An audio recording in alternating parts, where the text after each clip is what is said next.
The courtroom in Brooklyn was silent.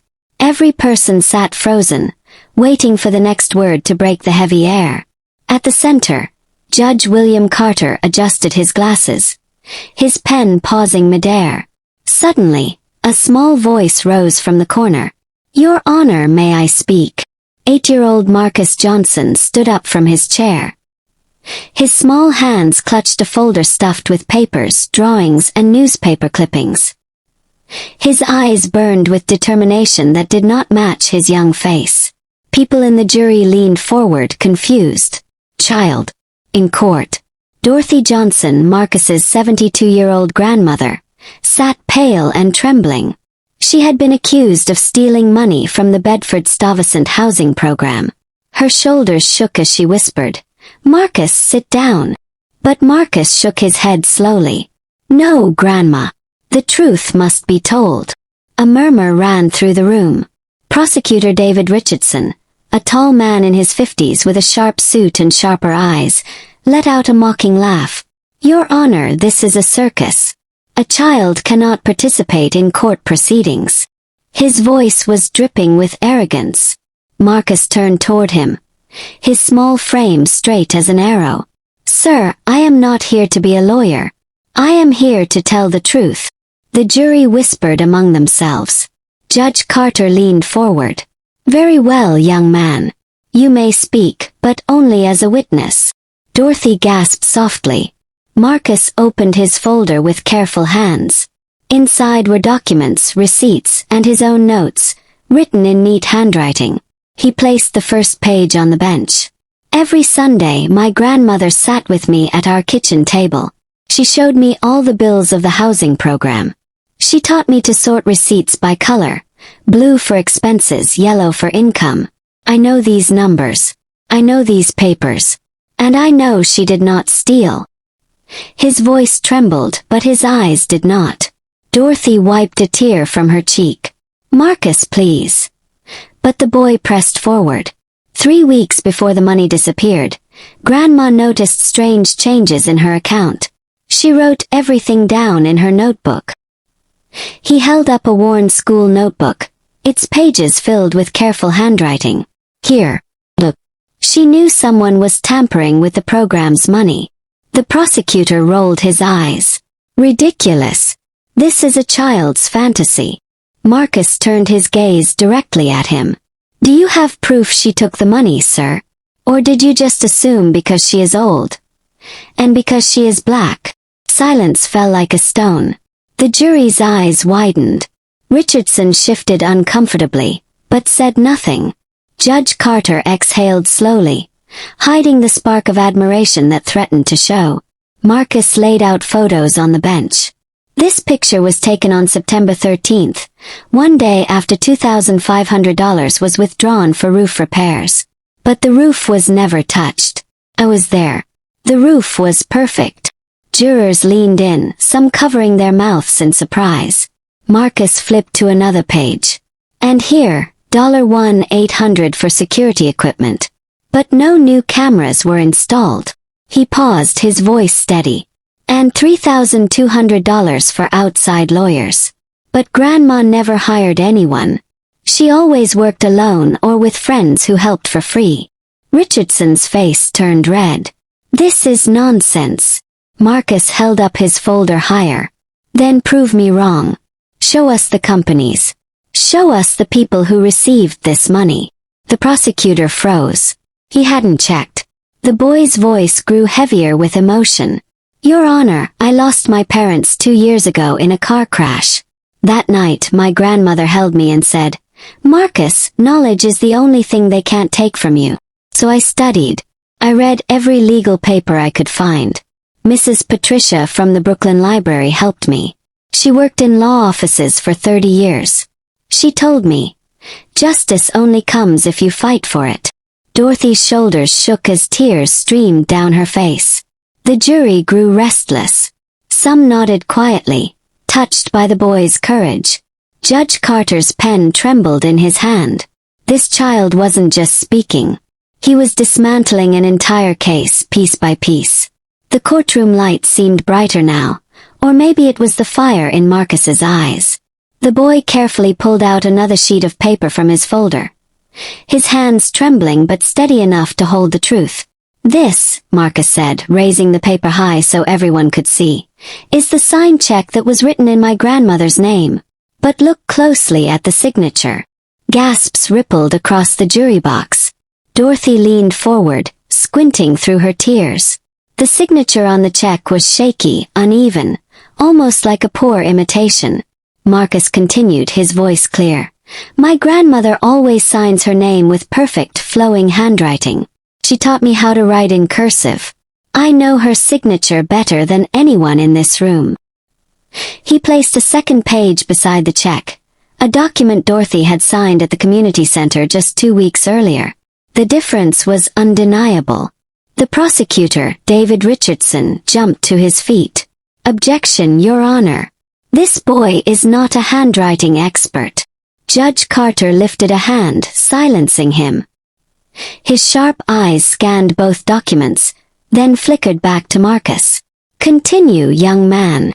Marcus took a deep breath. "Grandma didn't sign this. Someone else forged her name. And I think I know who." The room went still. Every heartbeat echoed like a drum. Richardson's confident smile began to falter. His hand gripped the edge of the table. Marcus slowly walked to the witness stand, his little shoes tapping against the wooden floor. He opened another folder and pulled out a photograph. "This is Mr. Henry Collins, the assistant treasurer of the housing program. He had access to all the funds. He was in charge of the checks. And 3 times last month, he visited our apartment, saying he was just dropping off documents. But every time, Grandma noticed papers were missing afterward." Dorothy gasped, covering her mouth. The jury exchanged shocked glances. Marcus slammed the photo on the table with all the courage in his small body. "Henry Collins forged this signature. He stole the money. And then he blamed my grandmother because he thought no one would believe her, because she is old, because she is poor, and because people think she is powerless. But she is not powerless. She has me." The courtroom erupted into whispers. Some jurors shook their heads in disbelief. Others leaned forward, their eyes shining with sympathy. Judge Carter's gavel banged. "Order in the court." He leaned closer, his voice softer, almost trembling. "Young man, do you realize what you are accusing Mr. Collins of?" "Yes, Your Honor," Marcus said firmly, his chin high. "I realize it. And I am not afraid." In the back row, a man suddenly stood up, his face pale, his hands shaking. It was Henry Collins himself. The moment Marcus pointed to him, all eyes turned.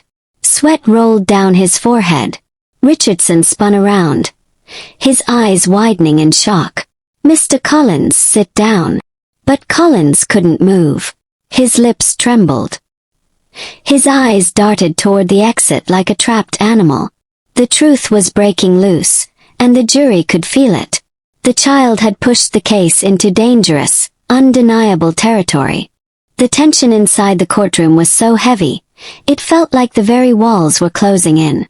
Henry Collins stood frozen, his face white as chalk, his hands gripping the back of the bench in front of him. Everyone's eyes bore into him, the jury, the spectators, even Judge Carter, who leaned forward, unblinking. Marcus pointed straight at Collins. His small voice cut through the silence like a blade. "You took the money. You forged my grandmother's name. And you tried to hide it." Collins's lips trembled. That's ridiculous," he stammered. "This is a child's imagination." But Marcus didn't flinch.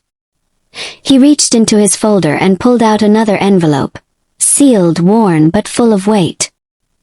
He placed it carefully on the judge's bench. "This," Marcus said, his voice steady, "is a recording. My grandmother always kept a little cassette player by the kitchen phone. Last week, when Mr. Collins visited our home, the recorder was on." The prosecutor shot to his feet, his face flushed red. "Your Honor, this is absurd. Evidence gathered by a minor cannot." "Sit down, Mr. Richardson," Judge Carter said firmly, his gavel striking once. "Play the tape." The bailiff connected the recorder to a small speaker. The room fell into absolute silence as the tape hissed to life. Then a voice, Collins's voice, filled the courtroom. "Don't ask questions, Dorothy. Just sign it. Nobody checks these papers anyway. You'll get blamed if anything goes wrong, not me." Dorothy gasped, her hand flying to her chest. The jury's mouths fell open. The prosecutor's jaw tightened, beads of sweat forming at his temple. On the tape, Dorothy's trembling voice answered, "I won't sign something I don't understand, Mr. Collins." And then Collins's voice again, cold and sharp. "Do as I say, or you'll regret it." The tape clicked off. Gasps echoed through the courtroom like thunder. Jurors shook their heads, whispering furiously. One woman in the jury box even wiped tears from her eyes. Collins staggered back, his face drained of blood. That's not me. It's fake." But Judge Carter slammed his gavel. "Enough. Mr. Collins, step forward immediately."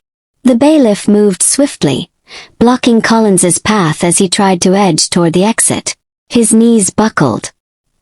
He collapsed onto the bench, holding his head in his hands. Marcus stepped closer, his small voice trembling but strong. "Your Honor, my grandmother taught me that the truth is stronger than lies. Today the truth has spoken." The entire courtroom rose to its feet, murmuring in awe. Even the jury members stared at the boy as if he were something beyond ordinary, a child who had shaken the system with nothing but courage and knowledge. Judge Carter looked down at Marcus, his voice low but powerful. "Son, you may have just saved your grandmother's life.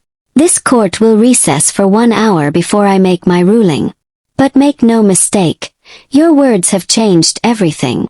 The gavel came down with a heavy crack. Dorothy burst into tears, pulling Marcus into her arms. The jury couldn't stop staring. The prosecutor's face burned with humiliation, and Henry Collins sat trembling, the weight of his crimes pressing down at last. The tide had turned. The boy had brought the truth into the light. The sound of the gavel still echoed in everyone's ears when the court returned from recess. The atmosphere was heavy, as if the whole building was holding its breath. The jury filed back into their seats, their faces serious, their eyes avoiding Henry Collins, who sat pale and defeated at the defense table. Dorothy squeezed Marcus's little hand as he stood beside her. "Baby, you don't have to do any more," she whispered softly, her voice shaky. But Marcus looked up at her with steady eyes. "Grandma, the truth is already shining. We just have to let it finish." Judge Carter entered, his black robe flowing as he settled back into his seat. He cleared his throat, scanning the courtroom. The entire gallery went silent. "Ladies and gentlemen," the judge began, "we have heard enough evidence in this case to make a clear judgment. What I have witnessed in this courtroom is extraordinary. An 8-year-old child standing not just for his grandmother, but for justice itself." His eyes softened as they fell on Marcus. "Young man, I have been on this bench for over 20 years, and I have never seen courage like yours." Dorothy's tears spilled freely, her lips trembling as she whispered a prayer of thanks. Judge Carter continued, his voice firm now. "The evidence presented, the forged signature, the misused funds, and most importantly, the recorded threats, makes it abundantly clear. Dorothy Johnson is innocent of all charges. She is hereby cleared and released of all accusations." The courtroom erupted with gasps, then applause. Some even shouted amen, while others wiped tears from their eyes. Dorothy covered her face with her hands, sobbing, as Marcus wrapped his little arms around her waist. Judge Carter raised his gavel again. "And as for Henry Collins, your crimes will not go unpunished. You abused your power, you betrayed the trust of this community, and you attempted to silence an innocent woman. Bailiff, take him into custody immediately." Collins's legs gave out as 2 bailiffs seized his arms. He shouted desperately, "Wait! I didn't mean." But no one listened. The courtroom doors opened and he was dragged out, his pleas echoing uselessly behind him. The prosecutor, David Richardson, stood frozen, humiliated. For once, his silver tongue had no defense. Judge Carter leaned back, his expression softer now. This court owes its thanks to a young boy who showed us that justice has no age. Marcus Johnson, today you reminded us all why truth matters. I am proud to say, case dismissed. The gavel came down one final time. Dorothy turned to Marcus, pulling him into her arms. She kissed his forehead again and again, her tears wetting his skin. You saved me, Marcus. You saved me. Marcus smiled faintly, his small voice filled with calm strength. No, Grandma. Truth saved you. I just carried it here. The jury stood to their feet, some clapping, others bowing their heads in respect. People in the gallery wiped their eyes, whispering about the bravery of a child who had faced an entire system and won. And in that moment, Marcus wasn't just an 8-year-old boy anymore. He was the voice of justice. A month later, the Brooklyn Community Center was filled with people. Neighbors, teachers, students, and families. Banners hung across the hall. Truth has power and justice for all. The crowd buzzed with excitement, waiting for the guest of honor. On the small stage, Dorothy Johnson sat in the front row, her eyes shining with pride. She wore her best Sunday dress, her hands folded over her lap.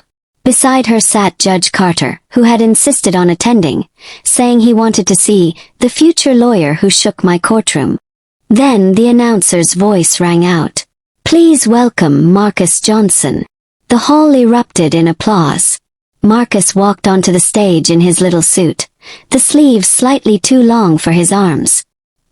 His shoes clicked softly against the wooden floor, and for a moment, he looked small, just a child. But when he reached the microphone and lifted his head, his eyes held the weight of something far greater. He smiled nervously, then spoke. I'm only 8 years old. I don't know everything. But I know this: when people say you're too small, too poor, or too weak, they are wrong. My grandma taught me that knowledge is power, and that truth can break chains. The audience fell silent, hanging on every word. Marcus took a deep breath. I didn't fight in that courtroom alone. I had the help of my grandma, who never gave up teaching me.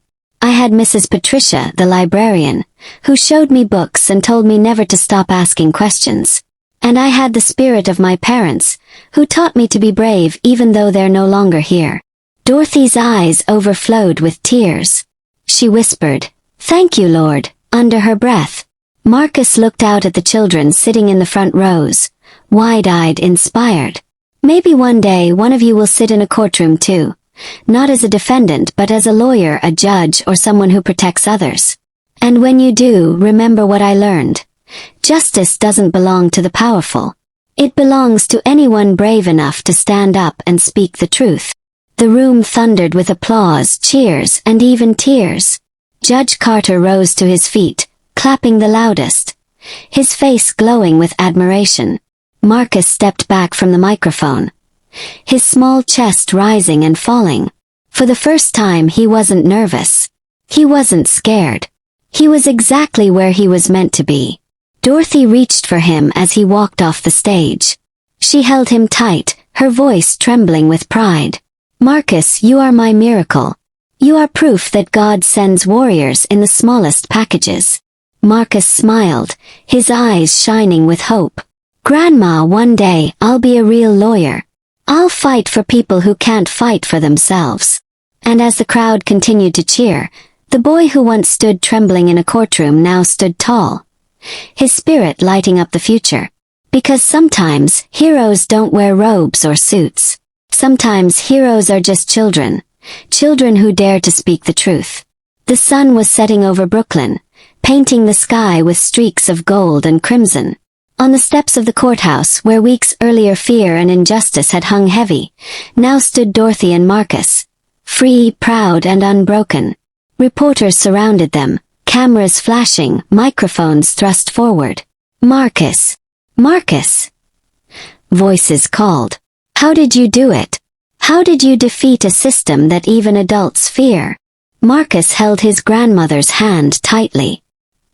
He blinked against the bright flashes, then answered softly. I didn't defeat the system. I just reminded it what it's supposed to be, fair. The crowd hushed. Even the reporters lowered their microphones.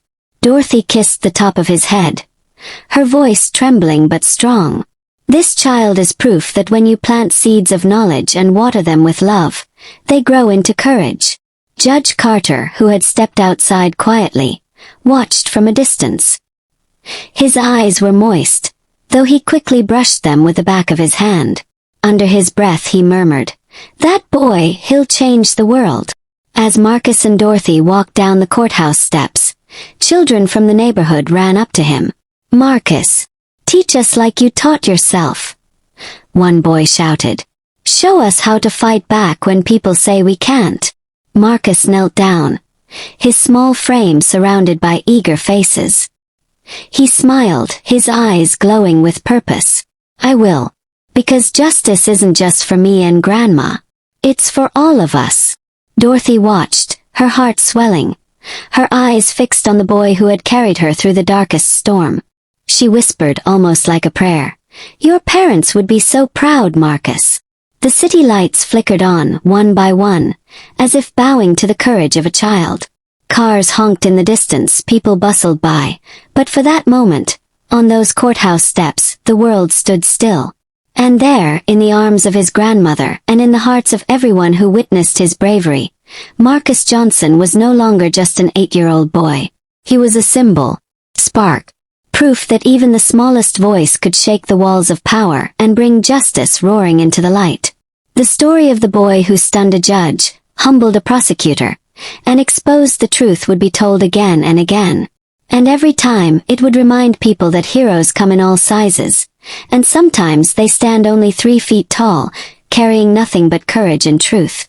The camera lights dimmed. The crowd slowly dispersed. Dorothy and Marcus walked away together, hand in hand, their silhouettes bathed in the glow of the streetlights. The fight was over. The truth had won. And a new journey was just beginning.